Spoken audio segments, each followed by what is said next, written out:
Hi friends, good morning. ನಾನು ಬೆಳಗ್ಗೆನೇ ready ಆಗಿಬಿಟ್ಟು ನಾನು ಬಸ್ ಸ್ಟಾಪ್ ಹತ್ರ ಹೋಗ್ತಾ ಇದ್ದೀನಿ. ಅಲ್ಲಿಗೆ ವಿದ್ಯಾ ಮತ್ತು ಹರ್ಷು ಬಂದಿದ್ದರು. ನಾವು 3 ಜನನು ಬಸ್ನ ಹತ್ಕೊಂಡು ನಾವು ಹೋಗ್ತಾ ಇರೋದು ಹಾಸನಿಗೆ. ಹಾಸನಿಗೆ ಏನಕ್ಕಪ್ಪ ಅಂದರೆ ನಾವಿವಾಗ ನ್ಯೂ ಇಯರಲ್ಲಿ ಎಲ್ಲೂ ಹೋಗೋಕ್ಕಾಗಿರಲಿಲ್ಲ. ಹಂಗಾಗಿ ಧರ್ಮಸ್ಥಳ ಹೋಗೋಣ ಅಂತ ಪ್ಲ್ಯಾನ್ನ ಮಾಡ್ಕೊಂಡ್ವಿ.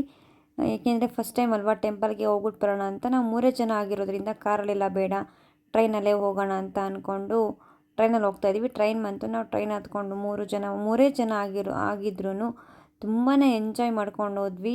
ವ್ಯೂಸ್ ಎಲ್ಲ ತುಂಬಾ ಚೆನ್ನಾಗಿತ್ತು. ಟ್ರೈನೆಲ್ಲ ಫುಲ್ ಖಾಲಿಯಾಗಿತ್ತು. ನಾವು ಸುಬ್ರಹ್ಮಣ್ಯ ರೋಡಲ್ಲಿ ಇಳ್ಕೊಂಡು ಅಲ್ಲಿಂದ ಗಾಡಿ ಮಾಡಿಕೊಂಡು ನಾವು ಹೋಗಿದ್ದು ಧರ್ಮಸ್ಥಳಕ್ಕೆ ಹೋಗ್ಬಿಟ್ಟು ರೂಮ್ ಮಾಡಿಕೊಂಡು ಅಲ್ಲೆಲ್ಲ ಫ್ರೆಶ್ ಅಪ್ ಆಗಿ ರೆಡಿಯಾಗಿ ನಾವು ಟೆಂಪಲ್ಗೆ ದರ್ಶನ ಮಾಡಲಿಕ್ಕೆ ಅಂತ ಹೋಗ್ತಾ ಇದ್ದೀವಿ. ನಾನು ಈ ವಿಡಿಯೋನ ತುಂಬ ಲೇಟಾಗಿ ಅಪ್ಲೋಡ್ ಮಾಡ್ತಾಯಿದ್ದೀನಿ, ತುಂಬ ಬ್ಯುಸಿಯಾಗಿರೋದ್ರಿಂದ. ವಿಡಿಯೋ ಯಾರಿಗಾರ ಇಷ್ಟ ಇದ್ದರೆ ಲೈಕ್ ಮಾಡಿ, ಕಾಮೆಂಟ್ ಮಾಡಿ, ಸಬ್ಸ್ಕ್ರೈಬ್ ಮಾಡ್ಕೊಳ್ಳಿ. ಮತ್ತೆ ನೆಕ್ಸ್ಟ್ ವಿಡಿಯೋ ಸಿಗ್ತೀನಿ. ಅಲ್ಲಿವರೆಗೂ ಟಾಟಾ, ಬಾಯ್ ಬಾಯ್ ಫ್ರೆಂಡ್ಸ್.